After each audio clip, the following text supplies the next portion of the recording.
Racing isn't easy, but experiencing it is. iRacing puts you in the driver's seat with the industry's leading sim racing game. Drive on laser scan replicas of the greatest racing circuits from around the world.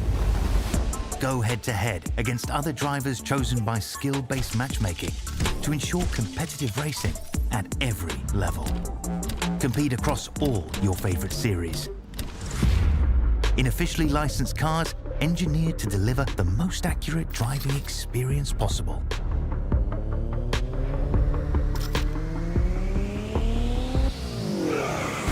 Join a race or host your own with players from across the globe. Race against the computer or in a league with friends. Feel the thrill behind the wheel. Visit iRacing.com.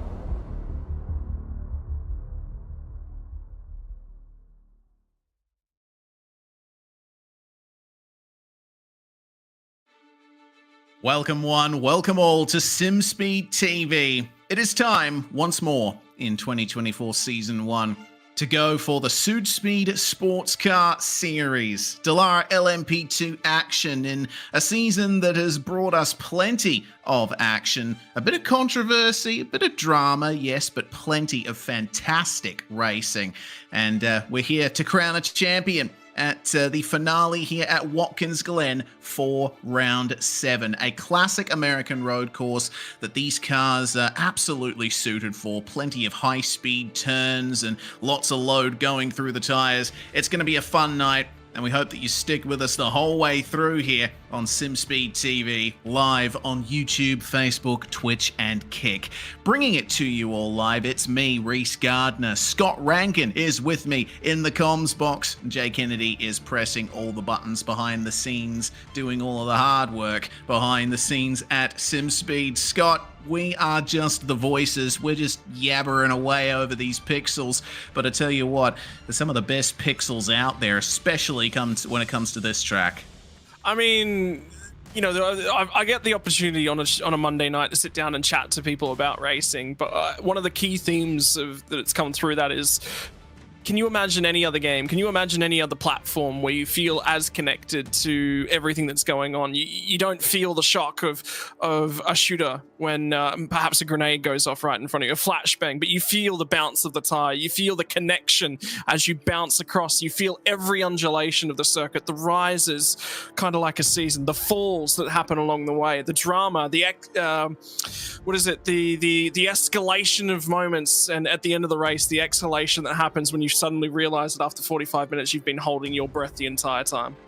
Yeah, exactly. We're going to be getting plenty of that tonight at this incredible circuit. We're using the boot layout of Watkins Glen here, so the drivers will have to negotiate the inner loop chicane at the end of the back straight. This is, of course, the newest scan of Watkins Glen that was updated by iRacing about a year ago now, potentially 2 years. I tend to lose track of time in any case, but Watkins, it was 3 years ago, Jay just said in the background. So, yeah, that shows you what my state of intelligence is right now. But look, honestly, Scott, this track is a track of its time. It dates from the 1950s. It's been through a few layout changes since then, but it has retained its character. It's got plenty of good overtaking opportunities in the boot section, but what defines Watkins Glen is speed and danger, particularly coming through the S's. I think something that's really only just sort of passed through my head, and I've only passed it now, is you're right. It is all of those elements. In actuality, it does feel a little bit like a street circuit because the walls, they tighten down, they choke up. There's a little bit of room. There's just enough room. But when you come out into that start-finish straight, you've got to be hard up against the wall on the inside on the way into the final corner. You've got to be hard up against the wall on the exit. Carry that speed. Through the S's, you feel constricted. You feel that little bit, as if you just choke down. There's not enough space to move around. Claustrophobic's the term I was looking for. And then as you go through the bus stop as well, you bounce over the curbs, and where you can bounce off the wall on the right-hand side, you can bounce off the wall to the left-hand side. You mess it up, you know, it's so close around, and it's just a little bit tighter than your average road course circuit. It does feel a little bit street circuit-esque. Yeah, very good point there. The Armco barriers are close at all times, and the drivers will have to navigate it twice through 2 races tonight. Of course, the drivers are in the middle of the 15-minute qualifying session right now. A 15-minute first race, which is an out-and-out sprint based on the results from qualifying. Then race 2 comes around. It's 30 minutes long. The top 10 from race 2 get reversed for the starting grid. The top 10 from race 1, sorry. And after lap 3, there is a compulsory pit stop for at least 2 tyres. Now, at a circuit like this, it'll be interesting to see whether the drivers go for fronts or rears, because I feel like you could easily go for both around here. Let's take a look at how things stand in the championship. Currently, Daniel Benefield in the championship lead has taken the most victories this season, has been one of the more consistent drivers. His now ex-teammates at Drop Bear Motorsport in full chase here. But at the moment, it's really advantage Benefield right now, Scott. Dan Yeaman needs a fantastic result to take the championship from here. Yeah, and that's what it is coming into the final round. You know, it's okay, you're under the intense pressure. You're going to be under the microscope. Can you pull out what's needed in that specific set of circumstances? A breath of fresh air for Benefield. The sprint race, first and foremost, tick that box. We've got to tick qualifying first. We're walking through that. There's 2 schools of thought in how you approach this final round. Either you're very, very aware of the point situation, or you want nothing to do with it. You don't want to know a single thing about it. And that's 2 different schools of thought about driver psychology. Do you want to know exactly what the race scenario is, exactly what you need to do, or do you just want to go out, I'm going to focus on the race that's at hand. Maybe I'll take a few less risks, but I'm going to make sure I put myself in the right situations. Very 2 different kinds of drivers, and both strategies work and work very well as well. Yeah, indeed they do. Of course, these aren't the only drivers fighting for a championship in this series. We've got the AM class as well, currently led by Daniel Finney. And at the moment, it looks like he's in the box seat to take the championship, because Jackson Dial very far behind and not in the server. He seems to have left the series entirely, which is a real shame, because Dial was one of the star drivers of the AM class. But Daniel Finney, you know, his iRating might not be up to scratch for the pro class, but his pace certainly is. He's been head and shoulders above the rest of the AM field pretty much all season. So if he does end up taking the title tonight, it will be well deserved. Could still be on for 4th though. Look at the spread between Coburn, Solani and Lambert. Definitely wondering. Sam Lambert and Nathaniel Coburn, bit down the field. They'll be racing for the minor points, but that could make all the difference between them.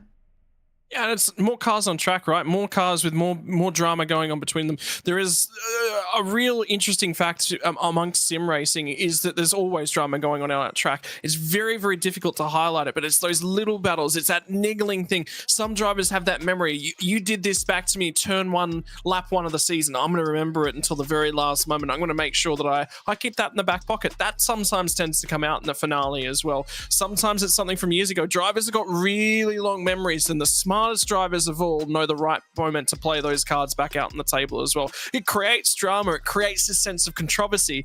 But for me, that's driving. That's racing. That's what we're here for, Reese. It's not just about turning laps. It's not just about conserving rubber. It's about those interrelations between car, between driver, between road, and between sometimes the Armco.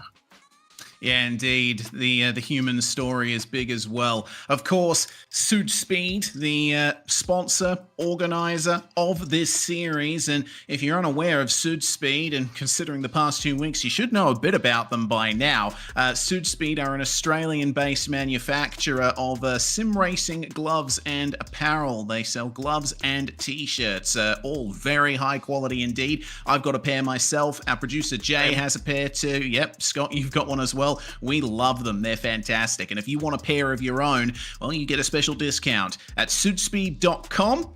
At checkout, use the code SPECTATOR and you'll get 10% off your order, including free shipping if you're in Australia and New Zealand. Südspeed does ship internationally at very competitive rates, so get on it. Some fantastic stuff here, and we love Rich and Chris at Südspeed. They've been incredibly supportive here to us at SimSpeed, and just great guys in general. Really love them, and hopefully we'll get a championship finale befitting of the support they've been giving giving to the Australian, New Zealand sim racing community. In the final minute of qualifying, Daniel Benefield sitting on pole position here in the 9.5 Sim Sports number 34, coming up to the end of his final qualifying lap. He doesn't have much of a margin over Dan Yeaman. They're only separated by 0.03 of a second.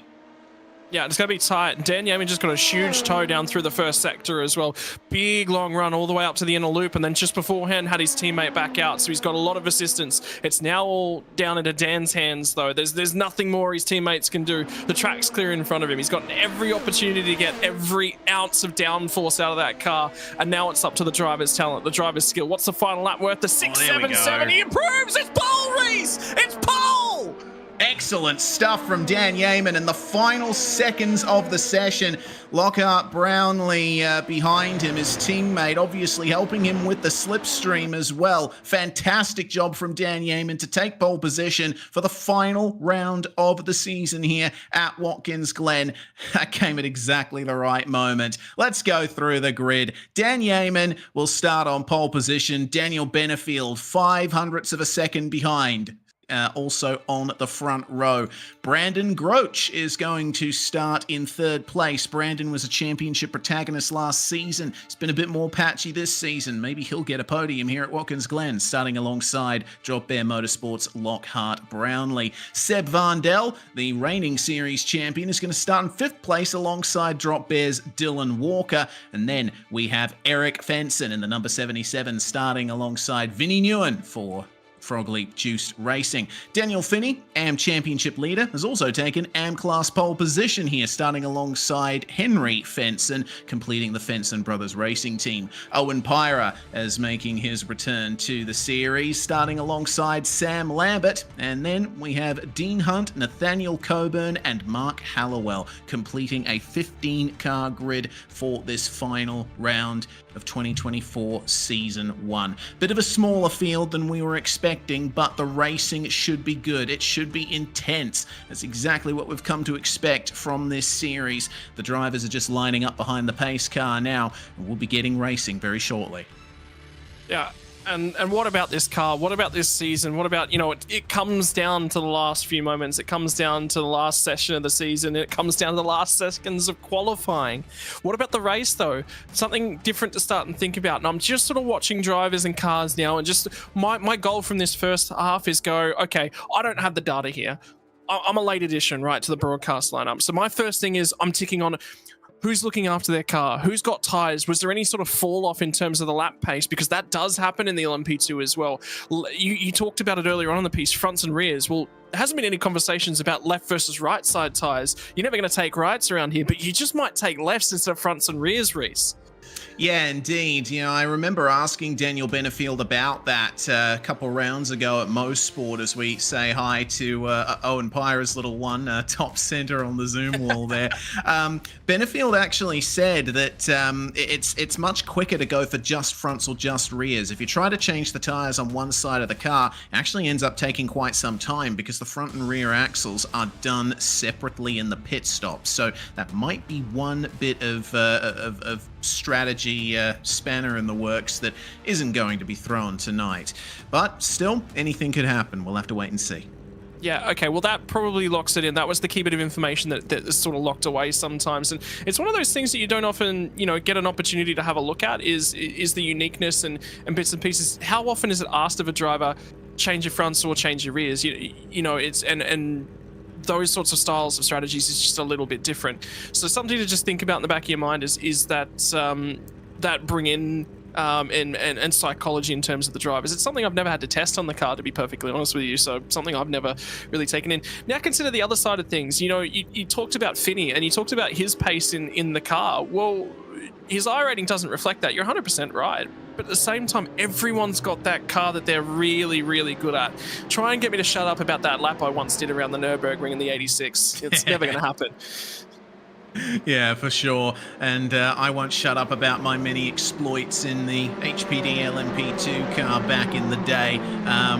Certainly love prototype racing, and that's exactly why I've loved the Südspeed Sportscar Series so much. But we have to get into race mode now. It is Dan Yeaman versus Dan Benefield. on the front row here at Watkins Glen as the pace car pulls in, and they are pushing each other hard here already on the run up to the line, giving no space at all. The green flag flies and we are away. Good coordinated start from the drop bear cars. Looks like Lockhart Brownlee's going to try around the outside of Benefield coming into turn 1. Will Benefield give him the space? He'll just move on ahead at the apex. Dan Yeaman leading by a few car lengths as they enter the S's for the first time, side by side between Nguyen and Eric Fenson, a bit further back, but it is all on here up the front. Lockhart Brownlee has got it all to play for here with Brandon Groach and Dylan Walker in tow here, and look at the slipstream from Seb Van Dell as well into the inner loop for the first time, and Daniel Benefield will keep the position from Brownlee. Brownlee's going to defend from Groach as well, but the racing's going to get very close once they get into the boot.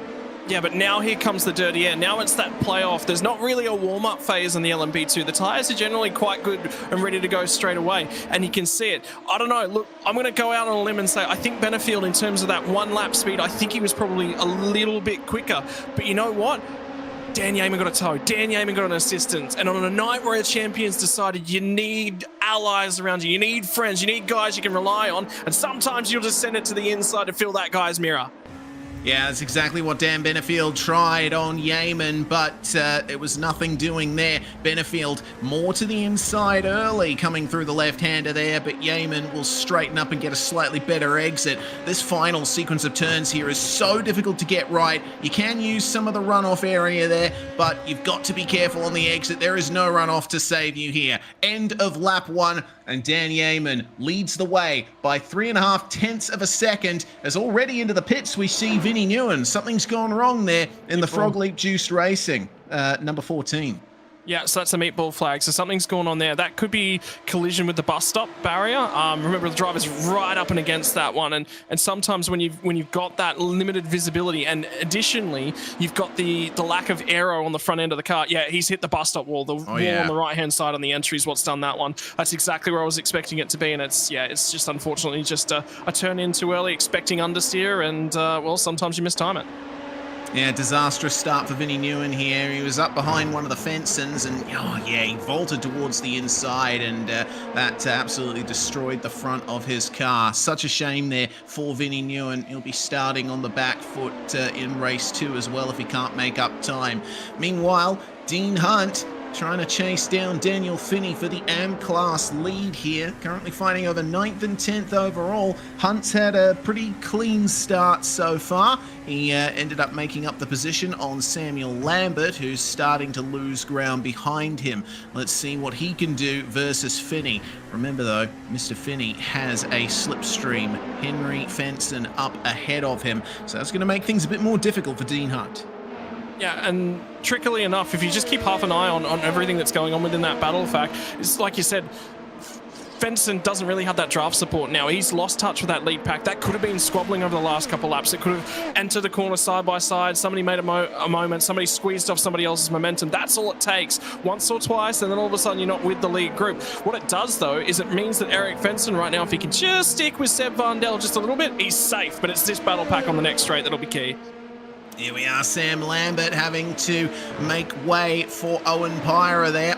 Coming into the S's, that'll bring Lambert in with his championship rival, Nathaniel Coburn. Remember, those guys are fighting for potentially a top 5, top 4 in the AM championship. So Lambert's got a lot of pressure on him here as Pyra will try to streak away. It's been a while since I've seen Owen Pyra in this series. He certainly lost none of his pace. Same goes for Benefield and Yeaman at the front of the field. Benefield currently holds the fastest lap, and he's piling the pressure on Yeaman. It seems like for the meantime, Dan for Drop Bear is holding strong.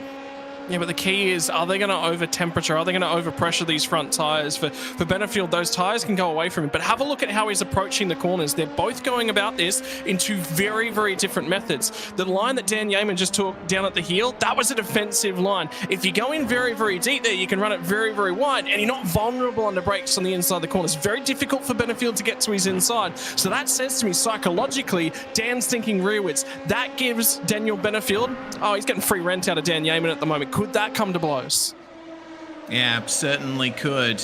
If anything, it does mean that Benefield will stay in the slipstream down the straights here. And crucially, it seems in this first part of the circuit, Yeaman has a bit more pace. Benefield is pressuring him in the boot. This is an open setup series, so maybe Benefield's running a little bit more downforce, and that's why he's so hard on the attack in those sections. We'll have to wait and see. Brownlee, though, is keeping himself in the battle for the top 3, isn't he? He hasn't lost much ground to Benefield and Yeaman. He's close enough to get slipstream down the straight, as Benefield was just absolutely yeeting it across those curbs, and that tells me he's got a little bit more aerodynamic grip on that number 34. This is where we're going to see the advantage.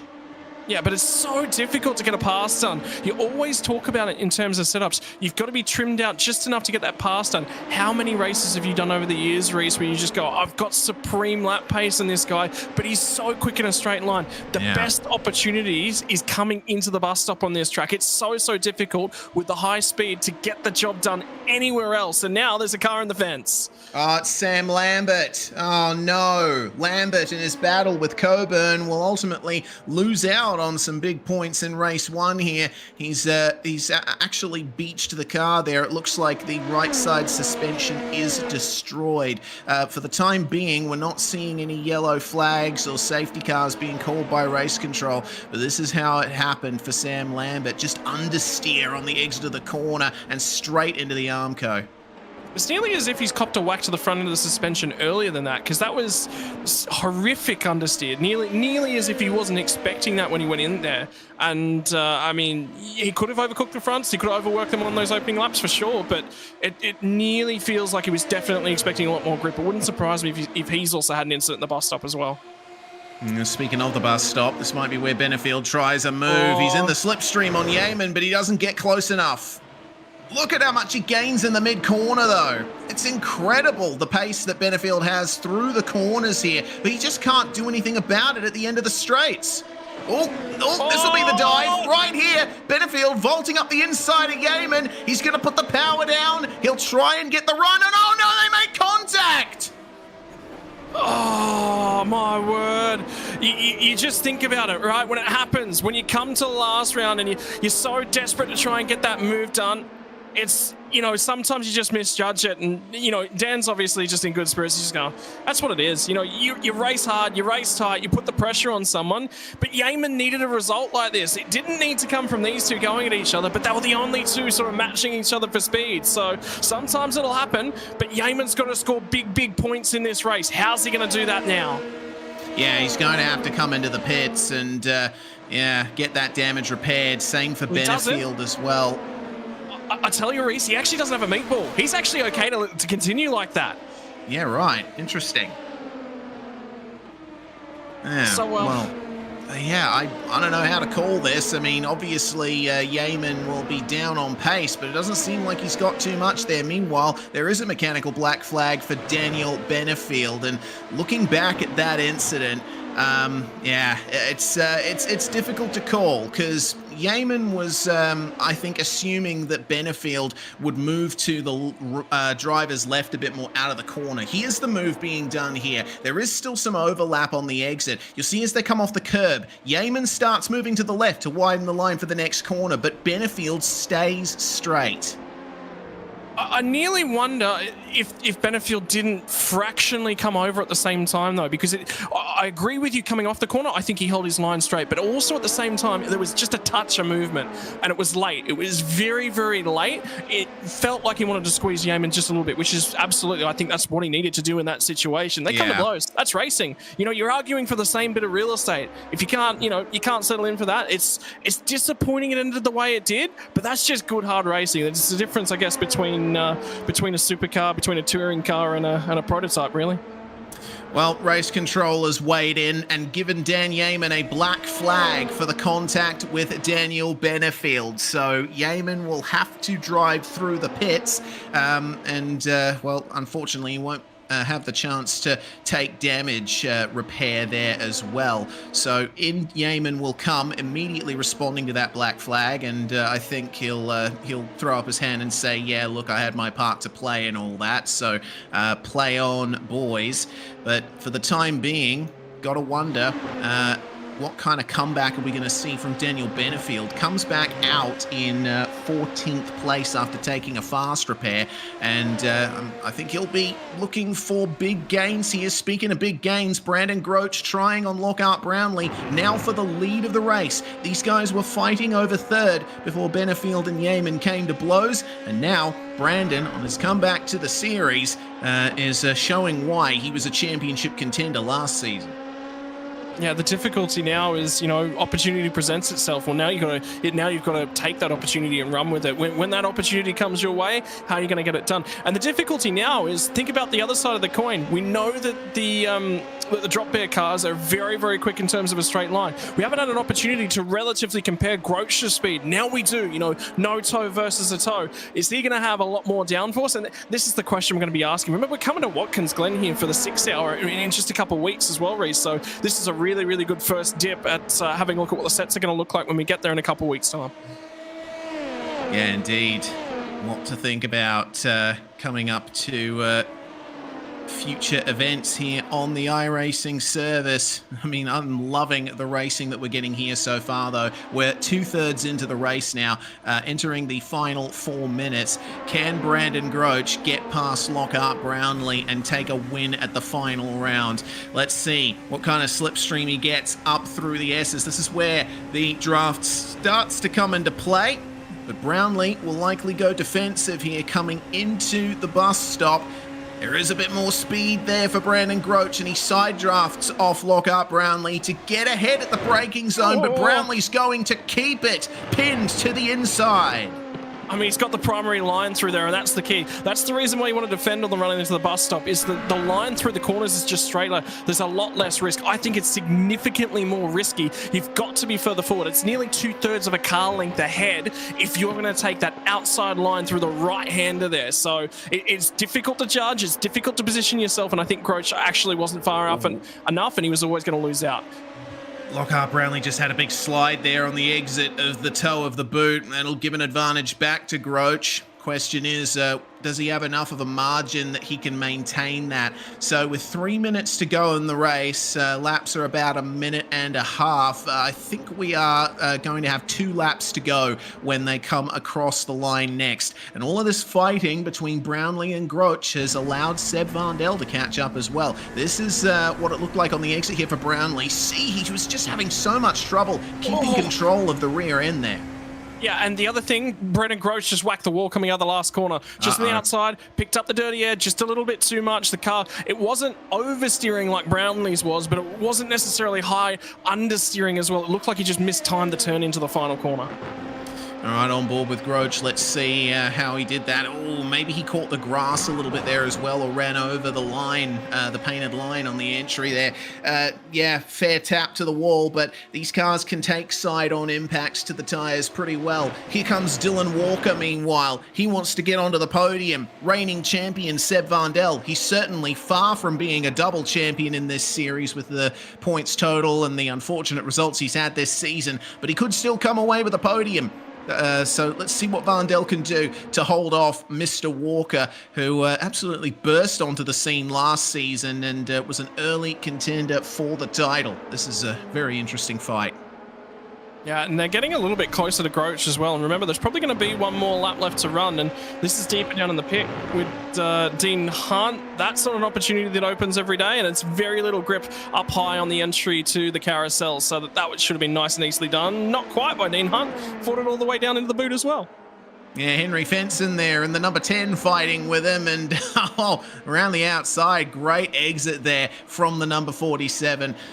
Do like talking to Dean. He's done plenty of commentary with us on SimSpeed this year, has done V8 Scop supports with me on more than one occasion, so here's hoping he manages to maintain that as the white flag is out. Final lap of race 1 here at Watkins Glen, and the entirety of the top 5 is up for grabs in some fashion. Eric Fenson has managed to latch onto the back of the battle between Vandel and Walker, and now it's time for the back stretch and the slipstream. Brownlee's too far ahead of Groach for Brandon to make a difference, but potentially Dylan can make a difference here on Seb for third. Walker isn't able to run up to the back of him on the way into the bus stop, but could have a chance here in the twisties.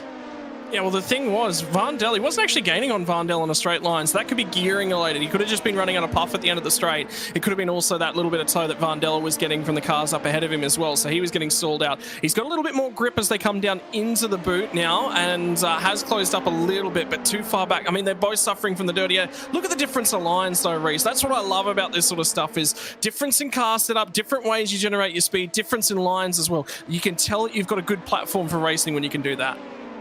Yeah, indeed. Love the racing in the Dallara P217. Just a few more corners to go here for Lockhart Brownlee. He has all of the pressure on him here as Brandon Groach is desperately trying to fling himself up to the back of the drop bear 125, but very difficult to make a pass in these corners, especially from that far back. So power on, out of the corner, and Lockhart Brownlee will take the win in race 1 here at Watkins Glen. Fantastic job there from Lockie. Managed to overcome the drama between the two Dans there at the front of the field. But congratulations as well to Seb Vandel, holding off Dylan Walker in a titanic battle for third. Daniel Finney will take the AM class victory here. Not the first time we've seen him there, but congratulations to Dean Hunt on getting second in AM. Vinnie Newen, meanwhile, has fought his way back into that is, where is he? He's 13th place right now overall, 9th place in the pro class, it seems. Fortunately, he will not finish dead last after the issues he's had earlier. But regardless, see how close Daniel Benefield was getting to him right at the end. I'm expecting big things from Benefield in race 2. Key to note, Dan Yeaman got his way all the way back to P11, I believe, as well. So, you know, very, very important for him to fight his way all the way back through and pick up a few points. That will help, but you got to keep in the back of your mind. It's all set up. It's all coming down to this last opportunity, last dive at points, Reese. But that's a good psychological setup as well. It is indeed. These are the top 10. Brownlee, Groach and Vandel, your podium. Walker and Fenson round out the top 5. It's Finney and Hunt top 2 in AM. Then Henry Fenson, Owen Pyre and Nathaniel Coburn will complete that top 10, reverse them, and that is your grid in the top 10 for race 2. Yeaman, as you said, finishing 11th ahead of Mark Hallowell. Vinnie Newen will finish half a second ahead of Daniel Benefield, and unfortunately Samuel Lambert losing a lap thanks to his incident coming into the boot section. So let's see if Sam Lambert can come back from that and get a good result in the second race here. Well, tell you what, this is going to be quite an interesting conclusion to the season as we have our race 1 winner Lockhart Brownlee with us in the comms box now. Congratulations, Lockie, another win on the board in this series. It certainly came with a bit of drama. Yeah, obviously I probably wouldn't have won that thing if it wasn't for a small incident. But no, I guess the question is going to be about that. So, but you know, like I had a great battle with Roch behind me, which wouldn't have, like, I probably would have had the battle with him anyway. But the draft train there at the start, I wouldn't have been able to get past anyone, just unless Benefield was battling Dan. I wouldn't have been able to get anywhere because just the draft train down the back straight, can't look. Well, I wasn't losing, but I wasn't gaining. So, and then it showed when that draft in front of me was lost that how reliant on it you are, because Groch was able to close in and I had to defend like hell for those few laps. But it's not a great result for the championship and for Yeaman and Benefield. But, Yeah, I think we'll be talking about that one for a while to come, Lockie, but let's keep the focus on you for now. You were facing off a lot of pressure there from Brandon, and I think, you know, with how aerodynamically sensitive these cars are, sometimes those little taps to the wall can make all the difference. Ultimately, you managed to keep it out of it. At these speeds, it must be difficult to negotiate because there's plenty of places around this circuit where it can go wrong in an instant. Yeah, for sure. Like the bus stop, to be fair, the bus stop in any car is a death trap, and this thing at such high speeds and trying to ride that curve with the car being so low to the ground, it bottoms out, and you've just got to rely. You've just got to have so much trust in it that it's going to grip up again, and it makes it even more scary when you're trying to go too wide through there. Groch probably could have stuck that one out. That he was at least. I haven't looked at the replay yet, but it felt like he was neck and neck with me, like front wheels in line with mine. But I don't know. But yeah, no, definitely, it's a hard combo in some ways and easy in others. Yeah, hard on the tires, and you could feel it slipping away from you at the end, and obviously the bus stop. But yeah, fun on it. Yeah, well, you're starting in 10th place for race 2, so you've still got a lot of work ahead of you, a lot of preparation to do here in the warm-up session. Thanks for joining us, Lockie. Congratulations on victory, and hopefully there's one more good result to round out your season. Yeah, let's hope. Hope I see you guys later. Cheers. Lockhart Brownlee for Drop Bear Motorsports there. Fantastic job from him. And Scotty, it looks like we've got Owen Pyra in here as well on his return to the series, getting a pretty good result here. He's going to be starting second for race 2. Mate, more importantly than that, how's the coaching efforts going along in the background, Owen? You've got the little one there, teaching him everything you know about racing as it currently stands. He's got his wheel. He's ready to go racing, brother. Yeah, no, he's been teaching me. So what's the pit strategy here? Is it pit for tires early? What's he got? What's he got booked in for you? Is it 2 trips down the pit lane, 3, 5, 7? He's told me to play it by ear. I'm just going to see how the race goes. Whenever I get a good spot, maybe I'll take someone. Mate, in terms of things, starting off the front row here because of the reverse grid, big opportunity. What's the thinking like coming through? Because everyone has a different way about it. Sometimes it's, I'm in front, I've got an opportunity to be aggressive, got an opportunity to be defensive, got an opportunity to work on my racecraft. Other guys are like, I'll take a 5th. So I'm just going to make sure that I work my race and let the guys go when I need to. Yeah, there's some fast lads here. I'm just going to keep my eyes front a bit. Don't get too pestered by the mirrors, and there's some guys that are going to come by, but I'm just going to try and stay as consistent as I can and see what comes of it. Mate, in terms of things, I mean, it's been a phenomenal season. The car is, I love the LMP2. It's just such a good racing machine as well. Presents an interesting opportunity, and the track here as well. High downforce, difficult to get right. You've got to be clean. You've got to be consistent around Watkins, Glen, and it's a tire burner as well. Yeah, no, true. It's yeah, I'm enjoying it. It's a good car, good track. It's the best way to end this season on. And finally, any final words from the coach? Has he, pumped you up? Yeah, he's just saying go, go, go. Yeah, okay. You win this one, Dad. We all get ice cream afterwards.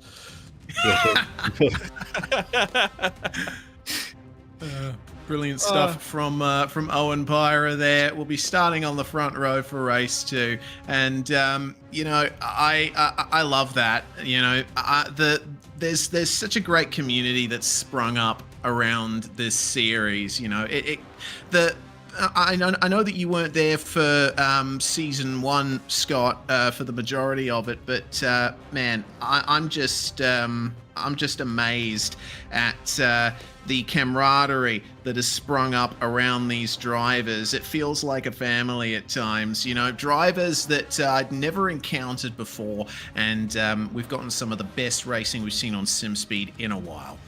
Yeah, and it's catered to a different driver, right? It's not, this isn't pitched at your be all end all. This is literally get out there and have fun on a Tuesday night, and to step into the LMP3 last season, and now get the opportunity in the LMP2, and the opportunity to step into wet conditions, dry conditions. It's a challenging series. I think the key thing in terms of when you look at leagues like this is, do the driver base hang out? Do they socialize afterwards? And that sort of tells you largely the success of a league. And I've always gotten that sense from the Südspeed guys. And it's built around effectively a product, but it's a product that they market the same way.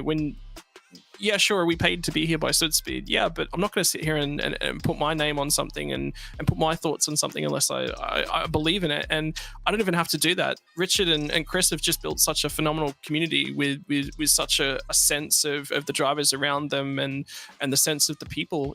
That's the selling point. It's you're not just selling a gloves, you're selling the racing community. And for me, that's what it's all about. Yeah, same here. I echo every single word you say there, Scott. And if you guys out there are interested in getting a pair of Südspeed gloves for yourselves, once again, use the code SPECTATOR at Südspeed.com on checkout. 10% off, including free shipping within Australia and New Zealand. Fantastic stuff. Once again, from the Südspeed Sportscar Series, we'll step aside for just a couple of moments. We'll be back in a couple of minutes for the start of Race 2 to round off the season.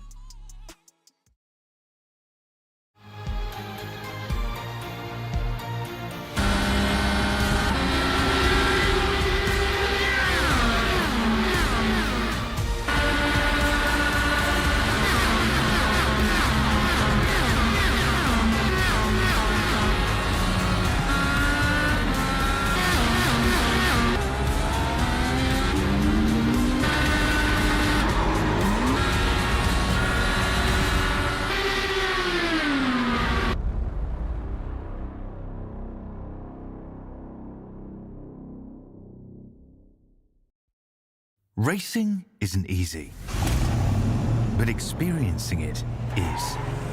iRacing puts you in the driver's seat with the industry's leading sim racing game. Drive on laser scan replicas of the greatest racing circuits from around the world.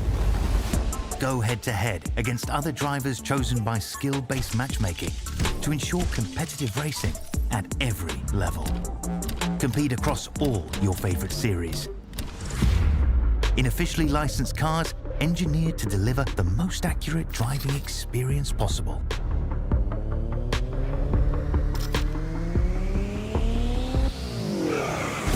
Join a race or host your own with players from across the globe. Race against the computer or in a league with friends. Feel the thrill behind the wheel. Visit iRacing.com.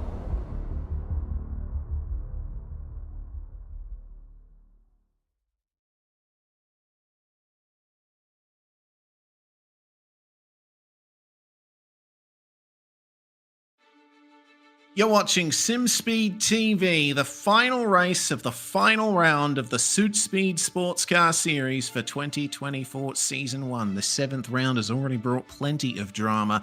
Our championship leader, Daniel Benefield, involved in a incident with a P2, Dan Yeaman. But let's go through the grid for this second race. Top 10 from Race 1 reverse. Nathaniel Coburn will start on pole alongside Owen Pyra. Then on row 2, we find Henry Fenson and Dean Hunt. Let's see what Hunt can do to improve on his great position in race 1. Daniel Finney, AM-Class Championship leader, will start in the top 5 alongside Henry's brother Eric. Fenson Brothers Racing Team continuing to place well in the top 10. Dylan Walker and Seb Vandel will be on our 4th row. And then we have Brandon Groach and Lockhart Brownlee rounding out our top 10. From there, it's where they finished in race 1. Dan Yeaman is going to start 11th place alongside Mark Hallowell. And then Vinnie Newen has got Daniel Benefield for company on the 7th row. Our final starter will be Sam Lambert, who is looking for redemption after a poor result in race 1. Scott, I am excited. This is going to be a great race to conclude this season. Yeah, and I looked, Reese, I'm actually just really, really glad I can sit here and witness a reverse grid race. It's actually been a fair while since I've been commentating on one, and they're one of the most difficult things to manage. They're one of the most difficult things to nail. But when they come off, the reverse grid races that end up clean and end up going the distance are some of the best racing that you'll ever have, because they take racecraft in every single direction, and that's the key. Indeed, plenty of pit stop craft is going to be involved in this race as well. Reminder that there is a compulsory pit stop in this race that goes for 30 minutes. After lap 3, the drivers will pit at any time they like, but they have to pit for at least 2 tyres. Now, the question will be, do you go for fronts or do you go for rears? I think going for rears might be ideal just because of all the acceleration zones around this place, but maybe fronts for some extra grip when they heat up. And when they heat up is the key, because there aren't tyre warmers on these cars. You're going to be dealing with a bit of a leery car on the outlap.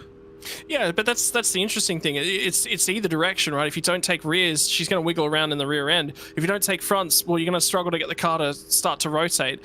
But look, at the end of the day, that's the risk that you take. I would probably be leading towards fronts around here. Lockhart Browning was really the only car we sort of wiggling around in the rear end. So, you know, a lot of downforce on the front of the car, pressing that car. The corners are long and loaded on that front tire as well. So I would be leaning towards fronts. The other thing to consider is the track temps actually come down. Since the first race, it was 37 degrees Celsius for the start of the first heat. That changes your mindset. That changes your setup a little bit. You have a lower track temp style setup that might be a little bit more antsy on the rear. If so, slapping rear tires on it might be the way to go. Yeah, maybe. Well, the track temperature is 29 degrees Celsius at the moment. It's only partly cloudy out there, so we'll have to wait and see if the track heats up at all during this race. We're just past 6 p.m. in sim time, though, so there's a chance that the track might cool down towards the end of the race. But we've got a lot ahead of us here as the field pulls away behind the iRacing controlled AI safety car, and this will be something for the ages this start. We have a champion to crown in both classes at the moment. It's looking like Daniel Benefield in the Pro class, Daniel Finney in the AM class, but where will they finish in this race? We'll focus on the front here. Nathaniel Coburn versus Owen Pyra as the pace car pulls into the lane, and Coburn will get going early here. Green flag flies, and it looks like Pyra wasn't quite with it here. Almost got rear-ended by Dean Hunt coming off the start. Henry Fenson is going to go for second place in turn one. Pyra will have to give it up as the field is compressed in the midfield. Race 1 winner Lockhart Brownlee has already got Daniel Benefield behind him. Benefield making a fantastic start. Yeah, I saw him jump through. He actually overtook Dan Yeaman, I think, before he got to the start-finish line. Remember, Yeaman started out of 11th, and for Benefield, he was 14th. He's grabbed a ton of spots before they got to turn 1. He's looking for another one. Oh, as the field makes their way through the bus stop for the first time, it looks like everyone makes their way through cleanly. Nice to see, but there's plenty of battling left to go on here. Benefield continuing to work his way up, but he almost gets past there by Brandon Groach, as up the inside now will go Benefield on Brownlee. Dean Hunt losing positions. Daniel Finney also losing spots here. Benefield still trying to shake off the number 22 of Brandon Groach, though. Oh, Groach is just boxed in. He's absolutely boxed in. And then have a look at the front end of town as well, because Coburn's still got at this point. Oh, Benefield nearly got tagged in the rear by Groach. Oh, no! It's all on. It is on. It is on. It's over for someone. Who's gone backwards is Walker. Oh, Dylan Walker and Seb Vandel have come together at the heel of the boot. Walker will have damage. Vandel into the wall and probably ending his season with a retirement if he can't get that thing back to the pits. And look at his face there. I mean, that's just a summary of Seb Vandel's season, really. He's had a lot of trouble in the second season of the Südspeed Sportscar Series, and I don't think he's too happy with how things went down there. Coburn, meanwhile, has lost the lead. Henry Fenson is now in front. Oh, Groach nearly was trying to skip through as well. And Daniel Finney just nearly had an incident with Dan Yeaman. So they just about come together because there was just a lick of overlap between Finney. Now back to the front because it's still on. Coburn's not lost out this one. Fenson gets to the lead, but for how long? How is Pyra going to go through this pack? How is Brownlee going to go? Because Brownlee's up to 5th. Lockhart Brownlee having a great race so far, just coming off the race 1 win here as, oh my goodness, Eric Fenson getting up the inside of Owen Pyra there at the ankle of the boot, you would say. He's looking very aggressive. He's darting all over the place trying to get past the number 25, but he's getting slowed up. This is what happened between Vandel and Walker. They just came together, a little tap in the braking zone, but oh man, I don't know about that. I think Walker had every right to be taking the racing line there. He was on the inside, but yeah, I don't think Vandel's going to be happy with how that went down either way, as the 22 of Groach now gets up the inside of Daniel Finney. Finney could get back into the top 10 here, try up the inside into the penultimate corner. No, Groach very wisely backs out of it. And the big thing that I've learned in these opening couple of laps was it was all about picking the right lane. It nearly felt NASCAR-esque because, yeah, sure, there was a longer chain of cars on the left-hand side of the road, but you got boxed in, and that's what exactly happened to Brandon Groach. Now you're going to fight your way through. There's a pack forming. There's an angry horde of Hornets on its way down through turn number 2. Benefield will set the fastest lap of the race. Now he's going to be back under the gearbox of Lockhart Brownlee, and Owen Pyra's just been boxed in. Here comes Dean Hunt, who's on an absolute mission, and Yeaman's looking at the pack. That's the next car that you see on the road as well. They're swarming all over. Who's going to get to the inside? And it's going to be Benefield who backs out. Brownlee makes it into the chicane race. What an intense start to the second race it's been. Look at the packs that we've got here, and we've still got 26 minutes remaining on race time. Yeaman is going to try and get past Pyra here, who has dropped down the order like a stone on this third lap. Pyra had a bit of a slide behind Yeaman as well. It seems like the rhythm just isn't with Mr. Pyra there, but Yeaman's in his rhythm and he is chasing down Dean Hunt. This is going to be an interesting fight here, and look who he's catching up to, Daniel Benefield, who, remember, they came together in race 1. You never know, we might be looking at the sequel. Yeah, Watkins Glen 2 Electric Boogaloo's just got Dan Yeaman's name written all over it at this point in time. In the meantime, Fenson's got that margin. He got clear of Coburn, and now he's trying to just skip away from the field. He's broken the toe here, Reese. He's got supreme pace at the moment. But how about the defensive masterclass that Coburn's putting on? It's going to be Eric Fenson that's now boxed up in behind him. So he's in a Fenson sandwich. Certainly is, and look at that. Big call from Daniel Benefield to pit early here at pretty much the first opportunity, and we also see Dylan Walker pitting as well, presumably to not only get service done, but also to repair the damage he got in that coming together with Seb Varndell.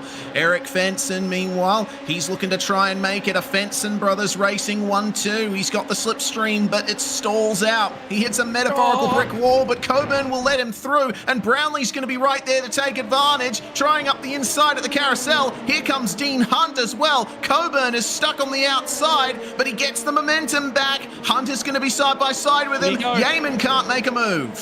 Where do you go? Where do you go if you're Dan Yeaman? Remember, you're fighting for a championship. You're squabbling. These other guys have, there was someone in the fence in the background. I heard a big slap into the fence as well. And Dan Yeaman's still stuck in terms of things. He's got to look for a way through. He's going to go 3 wide.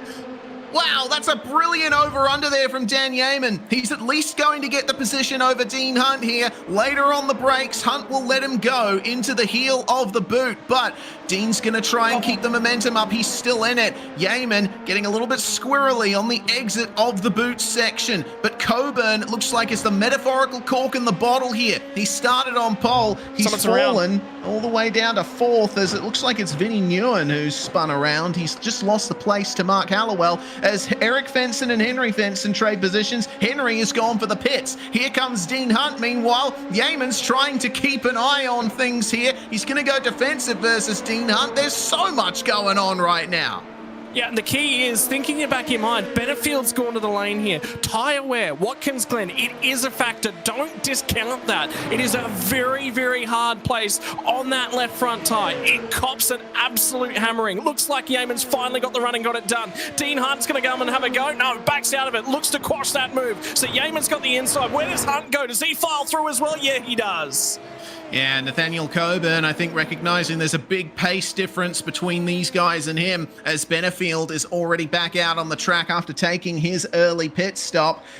Looks like Finney has taken his stop, so has Mark Hallowell.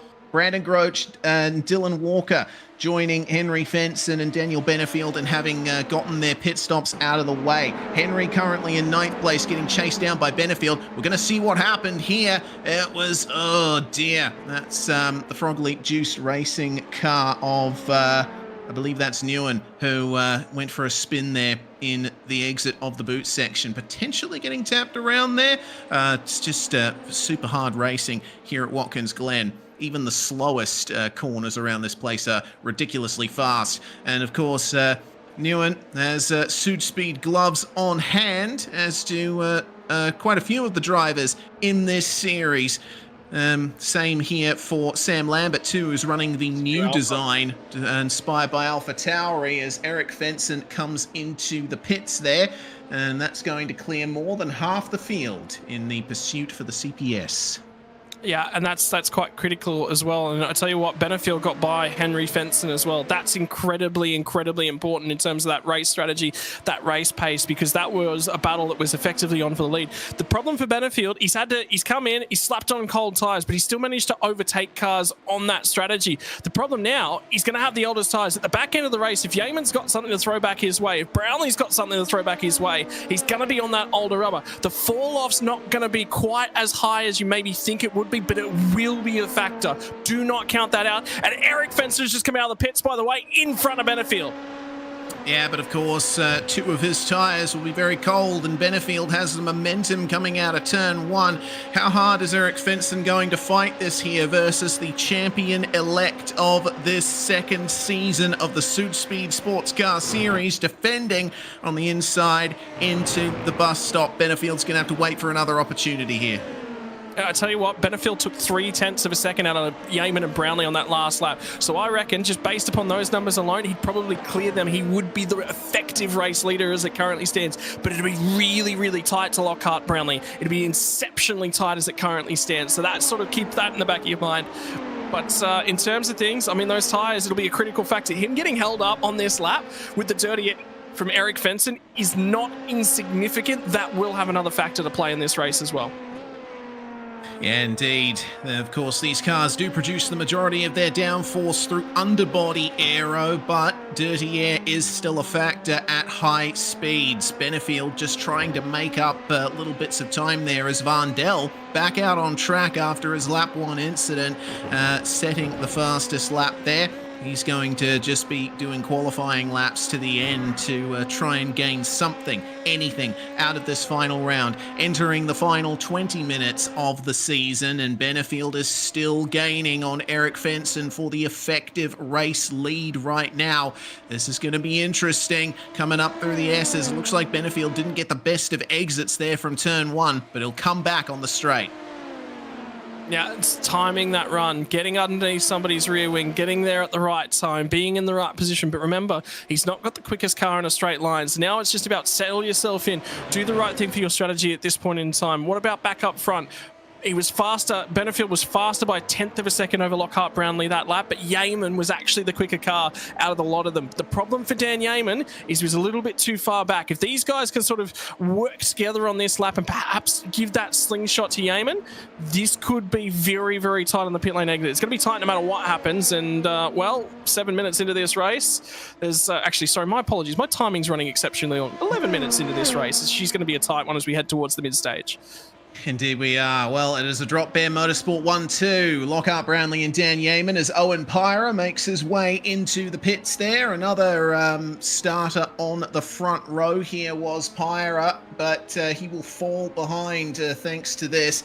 It looks like Fenson and Benefield just entering the penultimate corner now. It's a long trip through the pit lane here at Watkins Glen. It looks like Owen's got two spectators now helping him out with his race here. Let's see then what the pit stop is like for Pyra as Fenson and Benefield will come through. We're seeing pit stops running about 12 to 14 seconds. Benefield actually has the longest pit stop of anyone at the moment at about 14.9 seconds. Quickest pit stop looks like 12.5 seconds for Pyra.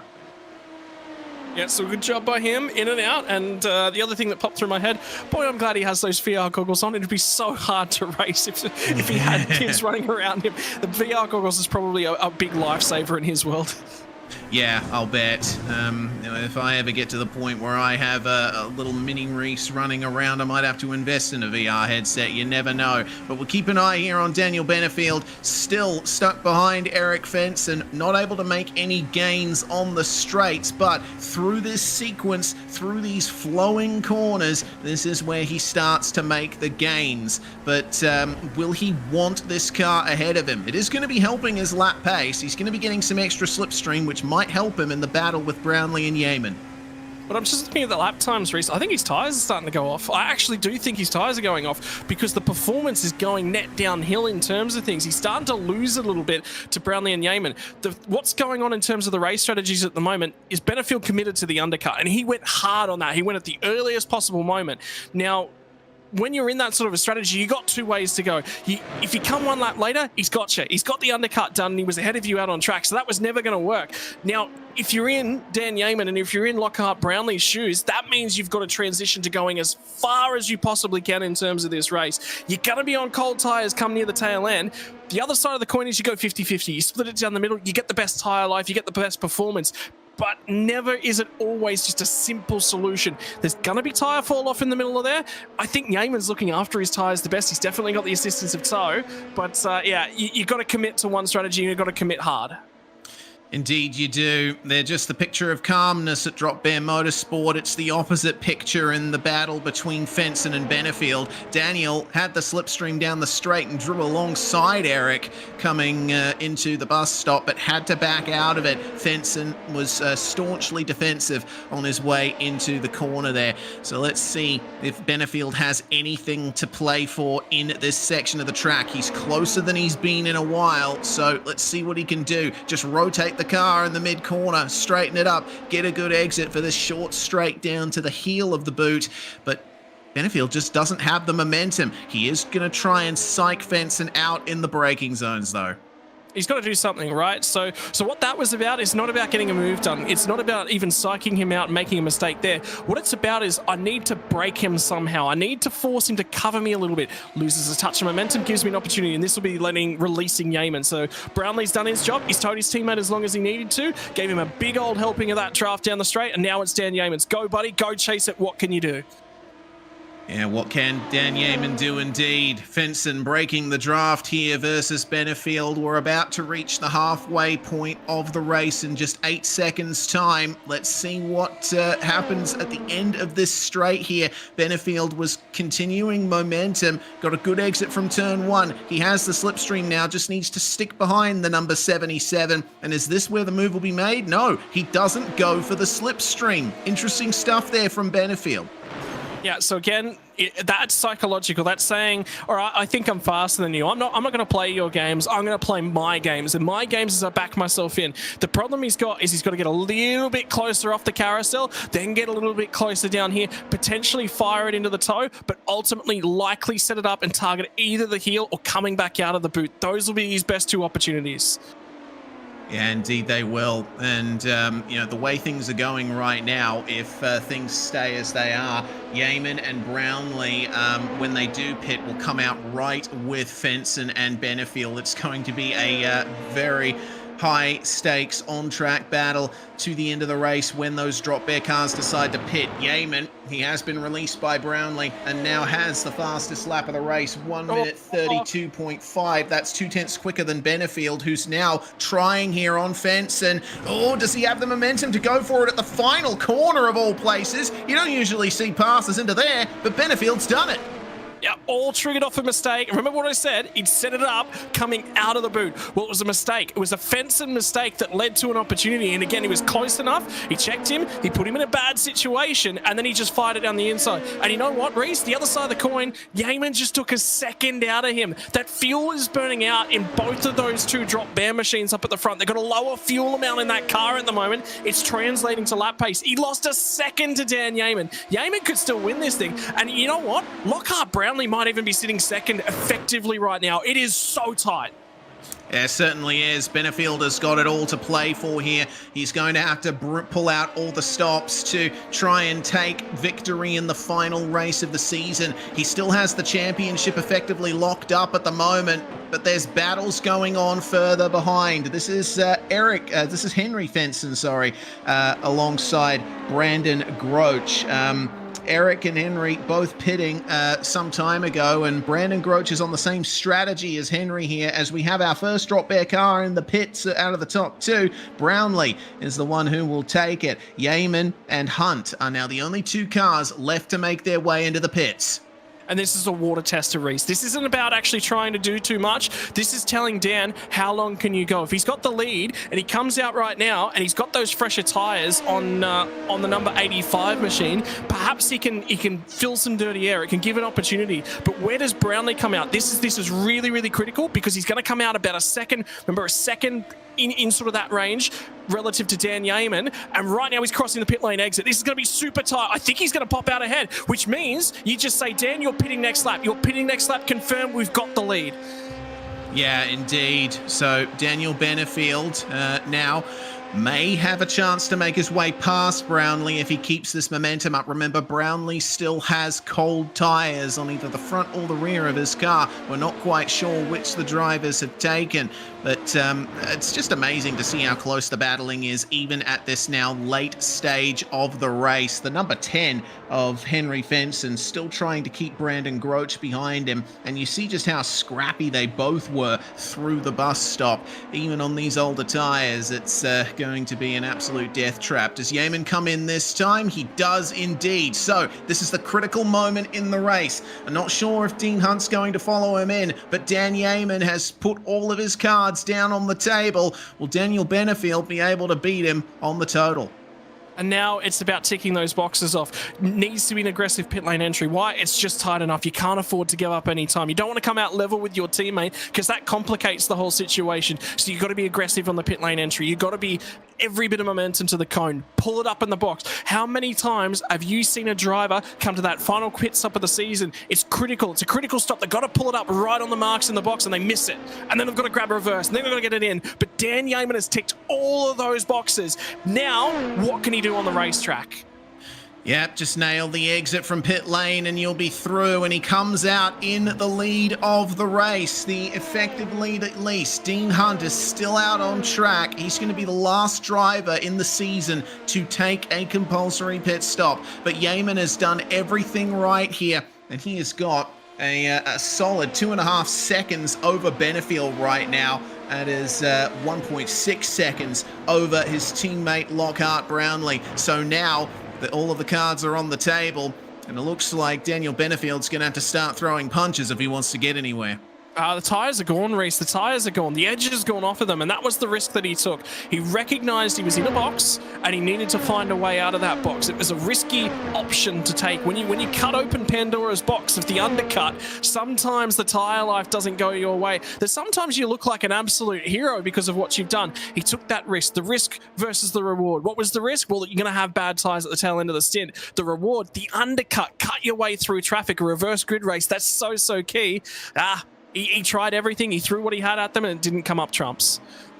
Yeah, certainly. But he's still in a good enough position, and Yeaman didn't gain as many points on him in race 1. So I think Benefield, if he stays in this position, will still have enough points in hand to claim the Pro Drivers title. Yeaman still holds the fastest lap. Dean Hunt finally makes his way into the pits. And remains to be seen how far down he will fall. Looks like he'll come out maybe just inside the top 10, as that's an issue there for the number 22 of Brandon Groach. He looked a bit slow there coming down the front straight. He's completely lost touch with Henry Fenson, has even allowed Dylan Walker past him.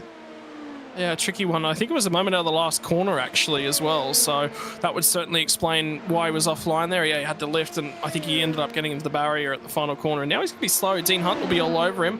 And for Dean Hunt, I mean, he's ticked every box he needed to tick tonight. Mate, I led the race. Absolutely led the race. Just don't ask me about the fuel strategy, but I led the race. Yeah, absolutely. I mean, just incredible stuff from Dean Hunt. You know, still running in 8th spot, and currently with the AM class lead over Daniel Finney. We'll see what happened to Brandon Groach though, and oh yeah, that's the second time we've seen him collect the wall coming out of the final corner tonight, and yeah, he lost a lot of time there as he was figuring out what was wrong with the car. Hopefully, the damage isn't too great that he can't continue on from here. Let's see what the gap is like then for Dan Yeaman. Still 1.3 seconds over Brownlee. Yeaman was just going through the tyre warm-up phase there, so lost a couple of tenths, but he and Brownlee still have this race locked down. Yeah, now they're on fresh rubber. Now they're on lighter fuel loads, and the run to the end is quite short from here as well. So they could go ahead and set fastest laps of the race from here to the end for sure. I mean, tough call today. I mean, who's really grabbed your attention at any point throughout this one, Reese? And the AM drivers have driven actually relatively quiet in the background as well. They have indeed, but someone's piping up, and it's Daniel Benefield. He just took the fastest lap back. Well, there's a response. He said he needed to, and I was thinking for sure the tyres are going off that thing, but yeah, no, absolutely not. And very, very quick too. Yeah, maybe he was just tactically backing off, maybe saving the tyres for a final push to the end. You never know, but, well, we'll see. Benefield's pace is pretty equal to Yeaman's, but it was 4/10 that Benefield took out of Brownlee on the last lap, so we might still see a move for second from here. Have a look at the difference between their fastest laps of the race, by the way. Nothing in it. That's mental. Absolutely insane. And then the last lap, less than a tenth of a second between those guys as well. For Benefield to do that on the rubber that's that old around Watkins Glen, yeah, the track temperature's starting to die off just a little bit right now, but he's looked after those tyres well. He's gotten them into this window. The other side of the coin is that, you know, the guys up ahead of him could be just bringing their tyres in nice and gently. We've got control of this one. We don't need to set fastest laps to the end of the race. We're ahead. So it was looking after those front tyres, making sure that if there was something to happen, that they'd have rubber underneath them. But yeah, the AM Championship back in there has been really, really interesting as well. I like the fact that Dean Hunt went for a different strategy. If you do the same thing as everyone around you, you'll never advance yourself, and he's gone the other way around. Yeah, exactly. He needed to try something different, and he has gone for it. Yeaman responding to Benefield and taking the fastest lap back. We've been given the championship scenario by Rich from Südspeed. If Yeaman wins, Benefield needs to finish 4th or better to take the championship.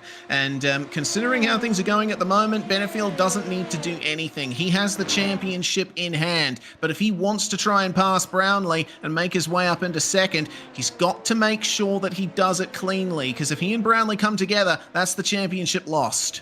But does he know? Does he know is the critical factor, Reese? Is he just sit there, oh, there's a huge moment. There's a huge moment. Grosh has just, I think, gone spinning through the bus stop. He's in the fence hard. Yeah, very hard indeed. Groch is stuck in the Armco barrier at the moment, and I think that might be the end of his race. That's an incident that we've seen happen quite a few times in practice. We'll see how it went for him on turn in. Hits the inside wall, and then there's no grip in the front of the car. He just goes for a passenger ride, a roller coaster ride across the grass. Well, there'll be no safety car on that one. I think he's been cleared, so, and indeed he has. Yeah. So, yeah, it's not going to be under a yellow flag period in the restart, which is the other reason to save some tyre up.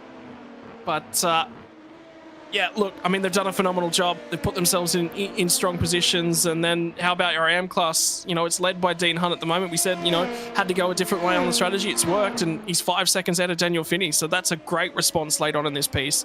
G drives just above his ability level. Like, when Dean Hunt's on his day, man, he fits into the pro class. But when he's not on his day, he's an AM.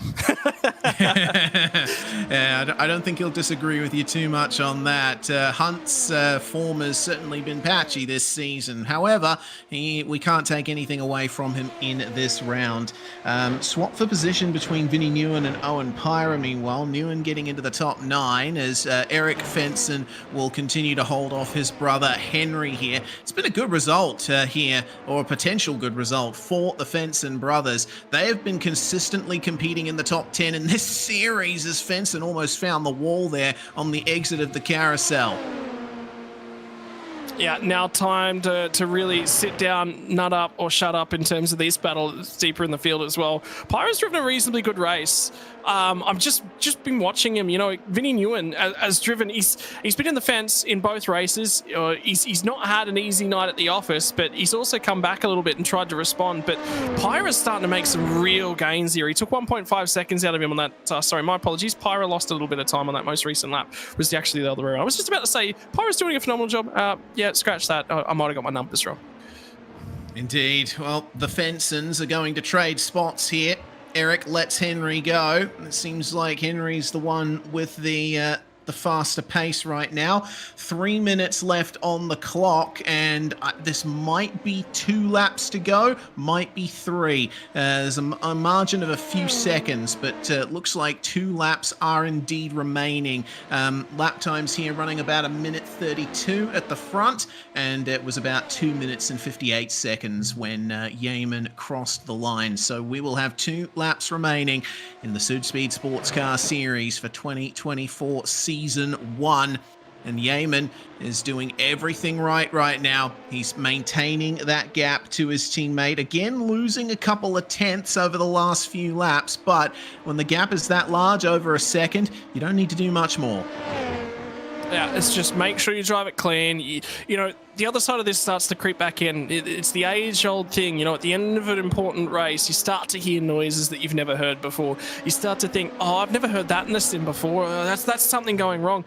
Is there something that happens to this LMP2 with the front tires after a specific period of time? Have I scorched them? Have I overdriven them? What have I done to this thing? No, just calm down, take a breath, turn your laps. And then there's the other side of the coin, Reese, as well, psychologically. I've got this lead. I've got 2 seconds. I can burn that time to the end of the race. I can underdrive it a little bit. Let's not make a mistake. The best thing sometimes is keeping yourself in a rhythm, keeping yourself focused. And sometimes that's the hardest damn thing to do.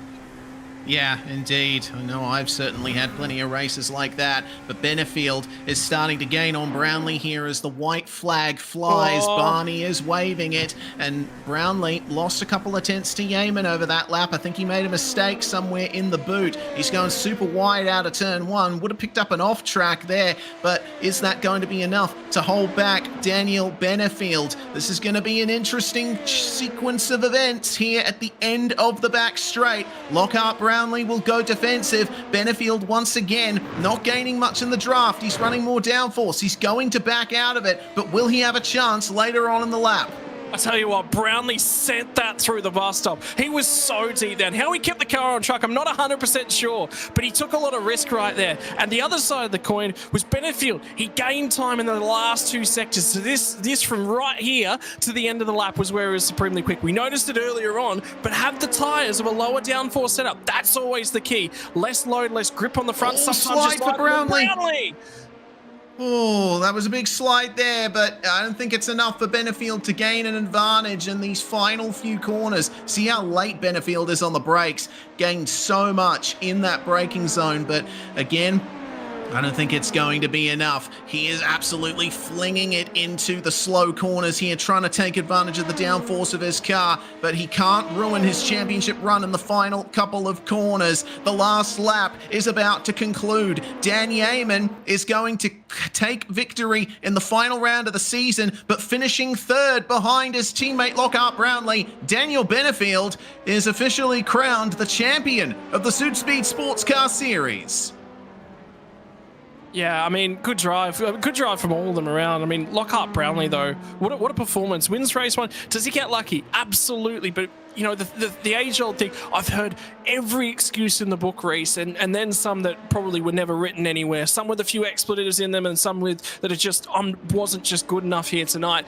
But Lockhart Brownlee he was a touch lucky, but he was also in the right place at the right time. He could have fired into that accident between Yeaman and Benefield in that first race, and that couldn't have been a race 1 win, but he finishes second in race 2. Consistent night, very good drive. Well done to Brownlee. Yeah, well done indeed. And Benefield, you know, despite a couple of run-ins that he's had this season, he's been consistently the fastest driver of the lot. Started the season with Drop Bear Motorsport, bit of an acrimonious split from the team. He's now at 9.5 Sim Sports. He's told us that this is going to be his last prototype series that he competes in. Well, he's finished on a high note. Brilliant drive to be champion. Yeah, I don't know if he's going to be the last time he ever competes. If you go out on a win like that, you're going to come back and defend your title. You know, it's drama, isn't it? It's of the highest caliber, of the highest order. It was a phenomenal race. You know, he drove well. I've always seen good things from him, and I highly, highly doubt this will be the last time we ever see him in a prototype. Yeah, I highly doubt it too, and I think this is far from the last we're going to see of Drop Bear Motorsport, because they put on a fantastic drive all season long. Yeaman celebrating getting the win in the final round of the season there with Lockhart Brownlee, and we will go through our results here before we bring our drivers in for a chat. Dan Yeaman will finish in first place, 2.2 seconds ahead of Lockhart Brownlee, who is also our driver of the day. Fantastic driving from Brownlee. He'll get a $30 Südspeed voucher as a result of that. Benefield finishes third and takes the championship. The two Fensons finish in fourth and fifth, with Dylan Walker coming back to finish sixth. Dean Hunt will take the final AM Class win of the season, but Daniel Finney, finishing in eighth overall, will be your AM Class champion for 2024 Season 1. Newen and Pyra will round out our top 10. And then we move through to Nathaniel Coburn, who started on pole, just wasn't able to hold on to that. Sam Lambert, a consistent finish in 12th place, but it looks like Coburn will beat Lambert in the championship standings as a result of that. Vandel made it back out on track, finishes a lap down. Unfortunately, Brandon Groach due to a crash, and Mark Hallowell with technical issues, our 2 retirements from the final race of the season. Let's bring in our drivers for an interview, and of course the first one we should talk to is Dan Yeaman, who came away with the win in race 2. Well, Dan, congratulations, you're the last victor of 2024 season 1. Didn't come easy with how race 1 went. No, certainly not, Reese. Obviously, having had a look back at that incident now during the warm-up, I can see very much that whilst in the cockpit I felt like it was a bit hard done by, but very much, just followed the natural line off the exit of the chute there, which was certainly not, I didn't have the space to do that given that Dan was defending really hard there. So annoying as how that turned out in race 1, and put us on the back foot there outside the 10 in race 2, but again, credit to everyone else there. I was obviously pushing hard, but I'd like to think wasn't too crazy out there, and I was able to make moves and be given enough space to make moves when I went for them through the field to get to the front there in race 2. Yeah, indeed. Well, Benefield obviously went for that early pit stop in race 2. You and Lockie basically decided at that point, I think, to just extend that first stint as long as possible. That was really the only way you could respond.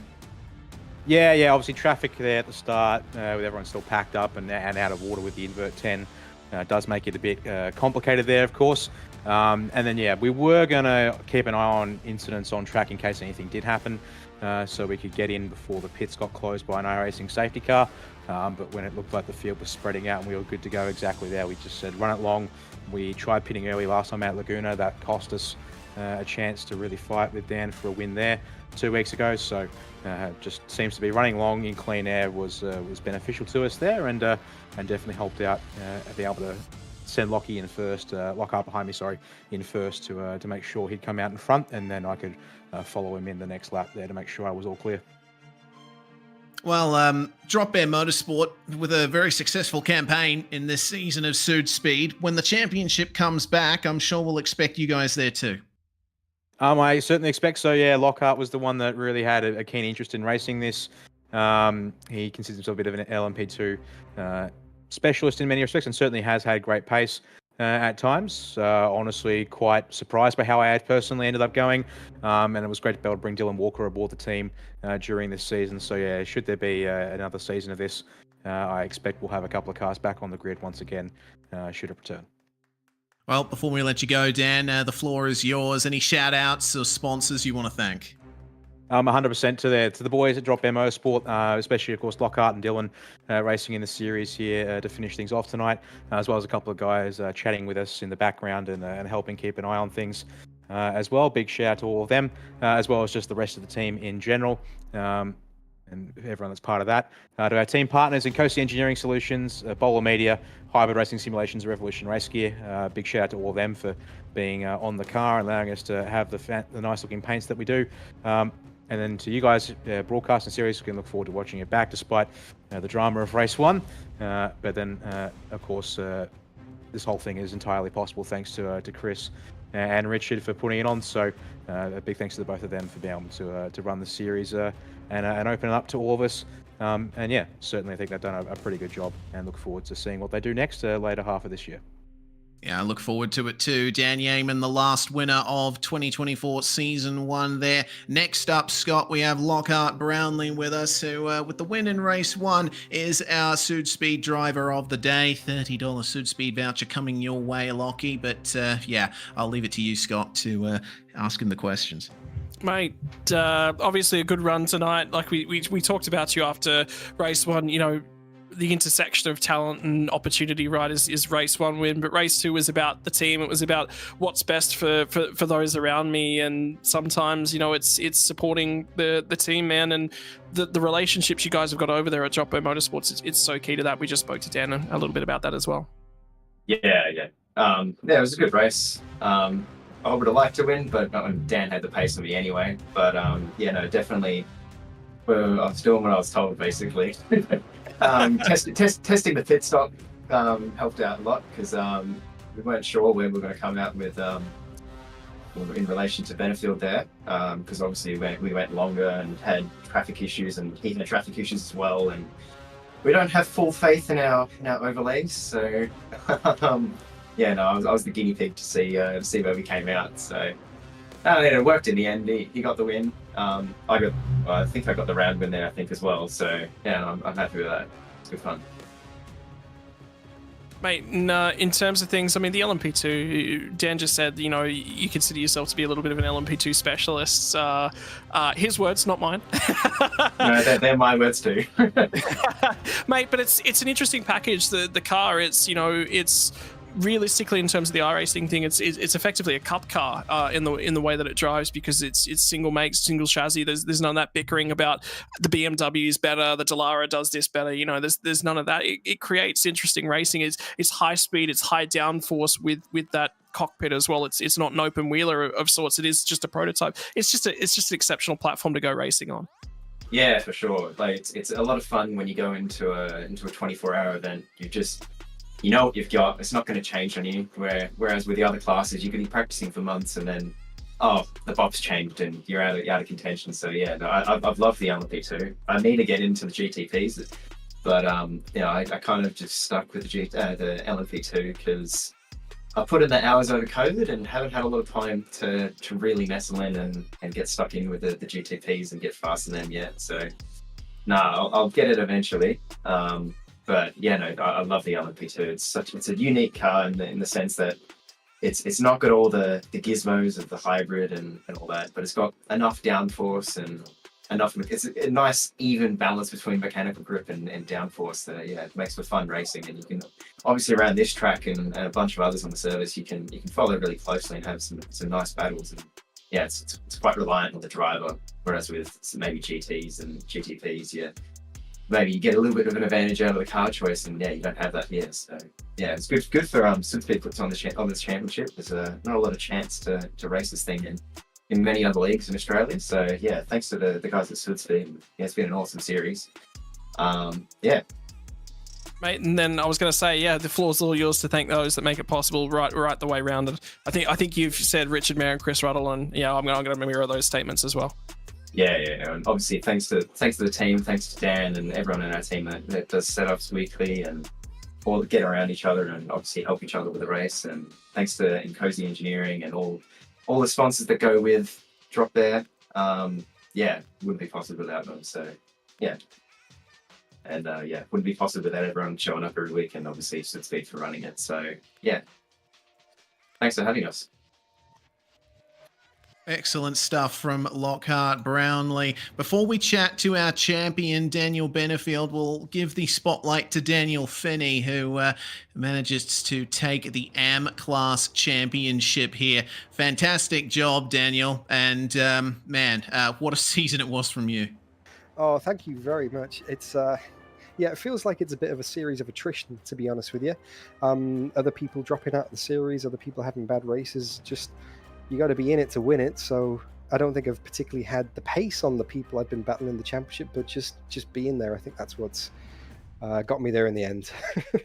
Yeah, certainly has. And, I think back to, races like Road America, the one wet race that we had this season where we really saw that margin start to grow, The Dallara LMP2 seems to suit you really well. Yeah, thank you. I'd hardly done any laps in it before the season started, to be honest, like maybe a few test sessions here and there. But I've kind of grown with it throughout the season. I've kind of worked on the setup throughout the season, so it's definitely been a learning experience. But trust me, you're not the only one who thinks back to Road America, mate. I think about that every day, I'd say.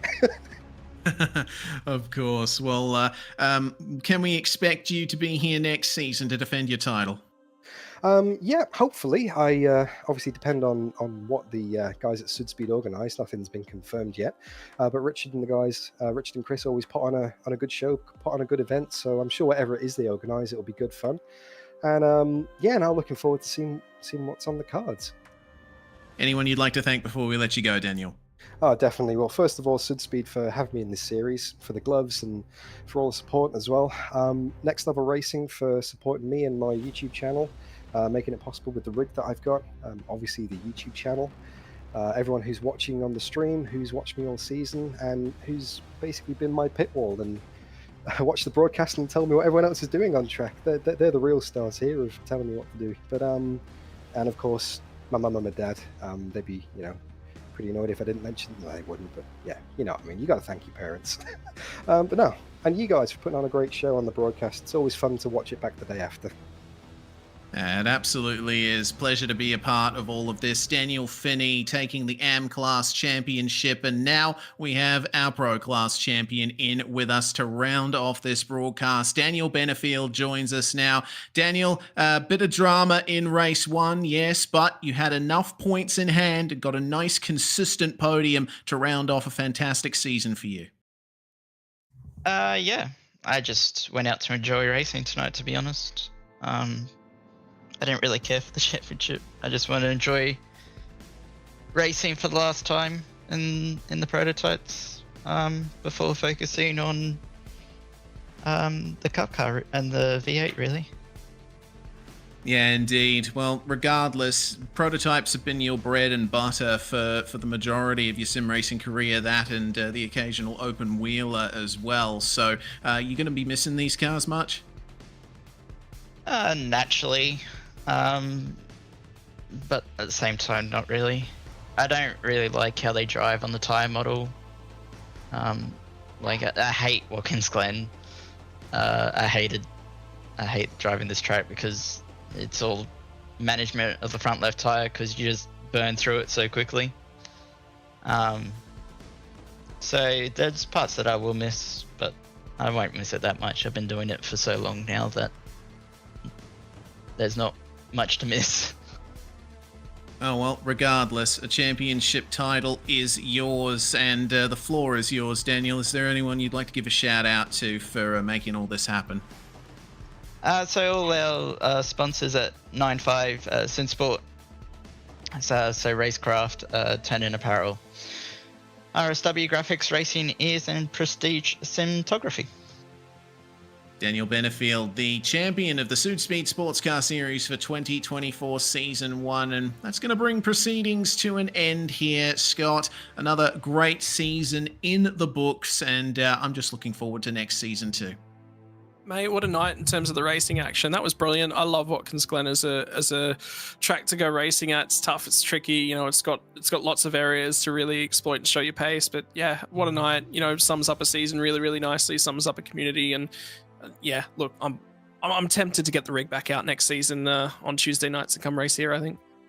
Yeah, indeed. It'd be very interesting to see you amongst this very competitive field indeed. We want to give a huge thanks to Richard and Chris at Südspeed for putting this whole show on in the first place. Really love what these guys have put together, not just in the sense of Südspeed itself, the company, fantastic sim racing gloves, but also the quality of the racing that we have seen and their great handling of incidents in race control as well. One more time, if you are a spectator of this series and you want a pair of Südspeed gloves yourself, just go to Südspeed.com, use the code SPECTATOR at checkout for 10% off your order, including free shipping if you're in Australia or New Zealand.